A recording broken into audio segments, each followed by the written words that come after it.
의대 정원을 찬성하는 목소리 들어보겠습니다. 서울대 의대 의료관리학과의 김윤 교수를 연결합니다. 교수님 나와 계시죠? 네, 안녕하십니까. 예. 자, 지금 이 시점에 의대 증원이 왜 해법이 될 수 있을지 간략히 좀 총론으로 말씀을 주시면요. 의사가 많이 부족하니까요. 예. 그리고 그래서 의사 배출을 늘리지 않고서는 문제 해결이 불가능한 상황입니다. 예. 여러 가지 분석을 해보면, 지금 당장 부족한 의사 수가 한 3만 2천 명 정도로 추계가 되고요. 예. 인구 고령화와 소득 증가 등으로 2050년에 부족할 것으로 예상되는 의사 숫자가 또 한 3만 3천 명 정도로 예상이 돼서 아하.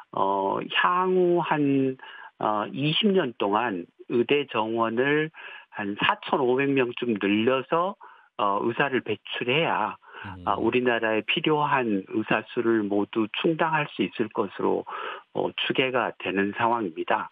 교수님, 정부가 예. 발표한 2,000명은 그것의 한 절반 정도에 음. 불과한 정도의 규모입니다. 그럼 교수님의 추산은 전문가들의 추산은 2,000명이 아니라 4,000명까지 필요하다 이런 말씀이시군요. 네네, 4,500명가량 필요할 거로 추계가 되고 있습니다. 예. 근데 이제 당장 숫자 늘리는 게 무슨 소용이냐. 이를테면 지금 이제 당장 2,000명 이상을 뽑아버리면 그 학생들이 어떤 전문의가 되고 활동을 현장에서 할 수 있는 의사가 되기까지 한 10년이 걸리지 않습니까? 인턴 레지던트까지 하게 네, 되면. 그렇습니다. 그럼 네. 그 10년의 세월 동안 걸리는 의사 배출에 집중하기보다 현재 시스템 네. 개혁을 먼저 하는 것이 우선순위가 아니겠느냐라는 것이 의사협회나 또 의사 선생님들 말씀 아닌가요?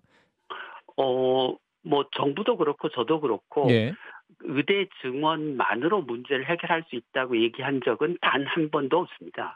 예. 그러니까 정원을 늘리면서 나쁜 시스템을 같이 고쳐야 문제 해결이 가능한 거죠. 예. 의대 정원을 늘리지 않고 음. 시스템을 고치면 문제 해결이 가능하다는 거는 음. 무슨 이야기와 같으냐면, 예. 예를 들어서 요양병원에 한 10년쯤 근무한 흉부외과 의사를 대학병원에 데려다가 응급 환자 보고 심장 수술하게 하겠다. 음. 또는 동네에서 10년쯤 고혈압 당뇨병 환자 보던 외과 의사를 종합병원 응급실에 데려다가 응급 환자 보게 하겠다라는 뜻이거든요. 예. 그게 가능하지 않죠. 예, 음. 그분이 10년 전에는 그렇게 할 수 있었겠지만 오랫동안 응급 환자, 중환자, 자기분자 환자를 보지 않은 상태에서 예. 그렇게 하는 거는 불가능하고요. 음. 또 필수 진료 과목의 처우를 개선해서 문제를 해결하면 된다라고 얘기를 하시는데, 예. 그게 재작년쯤에 연봉 2억 원 하던 의사 월급이 예. 최근에는 지방병원을 기준으로 하면 4억 원을 줘야 그 의사를 구할 수 있는 상황이 됐습니다. 그러니까 아. 의사 1인당 연봉 2억을 더 준다고 하면 전체적으로는 20조 원 정도의 재정을 더 써야 되는 상황이고요. 예. 그렇게 되면 국민들의 보험료와 진료비가 한 30%가량 올라가게 됩니다. 그러니까 지금도 전 세계 선진국 중에서 대한민국 의사들이 돈을 가장 많이 버는 의사들인데, 예. 지금 3억, 4억 하는 연봉을 6억, 7억을 만들어서 그 필수 의료 분야에 끌어야 된다고 하면, 예. 필수 의료 분야로 의사를 끌어올 수는 있을지 모르겠지만 대한민국 국민들은 의료비 부담이 너무 커져서 또 건강보험이 지속 가능하지 않아서 어차피 의료 서비스를 제대로 받을 수 없는 상황이 될 겁니다. 그러니까 의사의 총량을 늘리지 않는 상황에서 어떤 필수 의료의 의사를 유도하는 방법은 고액 연봉을 유사하게 지급하는 방법밖에 없을 것인데 그런 체제를 유지하려면 결국은 부담은 또 국민들에게 올 수밖에 없다라는 말씀인 것으로 이해하면 됩니까? 네, 지금 우리나라 의사들이 미국보다 돈을 더 많이 벌고 있는데요. 그런가요? 그거를 1.5배 이상 늘려줘야 된다는 거는 우리 경제나 우리 사회가 감당 가능한 수준의 이 되게 어려울 겁니다. 그런데 의료 개선이 16년 뒤면 의사가 46% 늘어가지고 과잉이 될 것이다. 오히려 다른 통계를 말씀하고 있는데 그럼 이게 어느 쪽 네. 통계를 믿어야 될 것이다. 국민들 입장에서 굉장히 헷갈리실 것 같아요. 서로 부족하다, 서로 많다. 네. 그 계산을 찬찬히 해보시면 되는데요. 예, 그러니까 방송에서는 그 계산을 보여드릴 수 없어서 그런데 예. 의사협회가 2047년에 우리나라 의사 수가 OECD를 초과한다라고 하는 주장을 계속 하는데 의사협회에서. 그 예, 네네 그 주장을 하는 그 계산한 식을 보면 어떤 식이냐면 매년 우리나라 의사 수가 이제 의대 정원이 3,058명이니까 예. 3,058명씩 느는데 그거를 예를 들어서 2020년에 3,058명을 숫자로 더하는 게 아니고 예. 전체 의사 대비 증가율로 곱해서 음. 그 비율로 계속 의사가 늘어난다고 이야기를 하는 겁니다. 예. 그렇게 되면 한 2050년쯤 가면 의대 정원은 3,058명인데 예. 그에 배출되는 의사 수는 7,000명이 되는 거죠. 예. 그러니까 더하기를 해야 될 거를 곱하기를 해가지고 아. 의사 수를 부풀리는 그런 도저히 상식적으로 있을 수 없는 계산을 내놓으면서 예. 그 앞으로 의사가 안 부족해진다라고 하는 그런 약간 해괴망측한 주장을 계속해서 하고 있습니다. 근데 인구가 실제로 우리나라가 감소하고 있지 않습니까? 저출산이기도 하고. 그래서 의사들이 돌볼 수 있는 국민의 절대 수가 줄어드는 상황이기 때문에 네, 그렇다면은 의사가 덜 부족한 거 아니야? 이렇게 또 생각할 수 있을 것 같은데요. 예, 그 한 뭐 2035년을 기준으로 보면 예. 우리나라 인구가 한 40만 명쯤 주는데요. 예. 어, 그때 가면 지금보다 노인 인구가 한 750만 명쯤 더 늡니다. 아, 네. 그러면 인구 감소 효과가 의사 수에 미치는 영향이 클까요? 아니면 노인 인구 증가가 의사 수에 미치는 영향이 클까요? 음. 계산을 해보면 예. 인구 감소 효과보다 노인 인구 증가 효과가 의사 수를 5배 더 많이 증가시킵니다. 아하. 근데 인구 감소만 얘기하고 노인 인구 증가에 따른 의사 수요의 증가를 얘기하지 않는 거는 예. 그 자기 주장을 정당화하기 위해서 편협하게 사실을 인용하는 거죠. 사실 왜곡입니다. 교수님, 근데 이제 그 정부는 그동안 의료계와 대화를 했다라고 항상 주장을 하지만 의료계 네, 입장은 다른 것 같습니다. 이를테면 노한규 전 의협회장은 이제 SNS에 교수님도 언급을 하면서 의사가 많이 부족하다는 건 사실이니 토를 달지 말라 이런 식으로 접근을 하고 있다라고 하던데 교수님 어떻게 답하시겠습니까?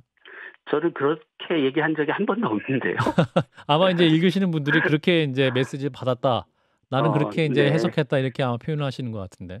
글쎄, 뭐 어떤 느낌을 받았다는 거를 제가 뭐 그런 느낌을 받아서는 안 된다 이렇게 얘기할 수는 없지만 예. 제가 그 우리나라 의사가 부족하다고 할 때는 예. 매번 수치와 통계 연구 결과를 인용하면서 그냥 부족하다가 아니고 어떤 부분에 얼만큼 부족하다 이렇게 얘기를 해왔거든요. 예. 그런데 이제 안타깝게도 제가 그렇게 그런 글들을 신문에 게재하면 예. 이제 의사들이 와서 그 비난하는 댓글들을 굉장히 많이 다시는데요. 아, 그런가요? 예, 네. 예. 근데 그 댓글 중에 어떤 것도 음흠. 제 주장이 근거가 잘못됐고 계산이 잘못됐고 그래서 제가 주장하는 그 숫자가 틀리다. 이렇게 비판하시는 분들은 없고요. 예. 예, 예. 약간 인신공격에 가까운 비난들만 대부분이 이루어지고 있어서 아하. 저는 제가 한 주장에 대해서 제가 주장한 어떤 부분이 학술적으로 논리적으로 틀리다 이런 비판을 의사협회나 의사협회 관계자로부터 받은 적은 없습니다. 단 한 번도. 아, 지금까지 그런 질문을 받으신 적이 없었다. 네. 아, 그건 좀 놀랍네요. 근데 이제 김태구 의협 비대위원장이 정부 대책은 대안이 될 수 없다. 국민건강보험 재정, 이공계 이탈도 고려해야 되는데 정부가 의사단체를 반정부 단체로 몰아가고 있다. 이렇게 비판하고 있습니다. 이 부분은 어떻게 생각하십니까? 그러니까 첫째 의사 수가 늘어나면 예. 그 의료비가 늘어난다고 하는 것은 예. 이 일종의 의료비와 의사 사이의 관계는 이게 고차 방정식인데 예. 이거를 1차 방정식인 음. 것처럼 이제 의협이 이야기를 하고 있습니다. 예. 그러니까 예를 들면 음흠. OECD 국가의 의사 수가 이제 우리나라의 거의 2배 가까이 되는데요. 예. 우리나라의 1인당 의료비 지출이 GDP를 고려한 의료비 지출이 예. OECD 국가 평균보다 더 높습니다. 그러니까 OECD는 우리나라보다 의사가 많은데 의료비는 우리나라가 더 많이 쓴다. 잘 상식적으로 의협 주장이 사실이라면 설명이 안 되는 거죠. 예.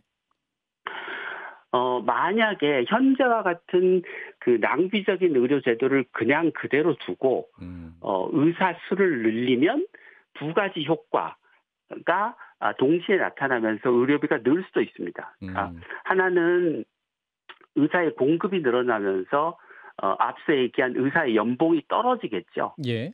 근데 동시에 그 의사들이 과잉 진료를 많이 하면 그것 때문에 의료비가 늘어날 수 있고 그 두 가지 효과의 상대적인 크기에 따라서 예. 의료비가 조금 늘어날 수도 있고 줄어들 알겠습니다. 수도 있을 거라고 생각합니다. 예. 네.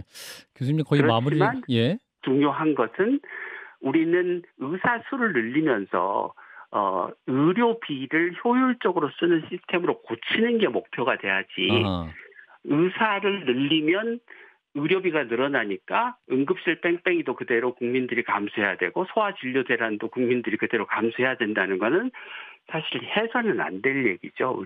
의사들이. 예. 마지막 한 질문만 드리고 마무리하겠습니다. 잠시 네. 후 9시에 대학병원 전공의들이 대응 방안 논의한다고 하는데 지난 2020년 때처럼 의사들의 집단 휴진이 발생하는 것이 아니냐 이런 우려도 있습니다. 교수님 어떻게 판단하십니까? 저는 발생할 거라고 생각합니다. 저는 정부가 뭐 1명을 증원한다고 그랬든지 100명을 증원한다고 그랬든지 2,000명을 증원한다고 그랬든지 의사협회는 파업을 할 거라고 생각을 하고요. 예. 지금의 문제는 의대 증원의 문제이기도 하지만 의사들이 본인들에게 불리한 정책은 파업이라는 극단적인 수단을 동원해서라도 반드시 무산시키겠다.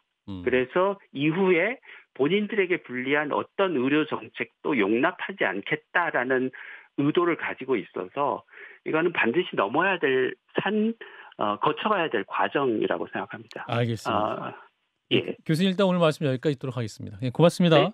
예, 감사합니다. 네, 서울대의대 의료관리학과의 김은 교수였고요. 예, 또 의협의 입장, 추가적인 반론 기회는 저희가 또 방송 요청이 오면 반영하도록 하겠습니다.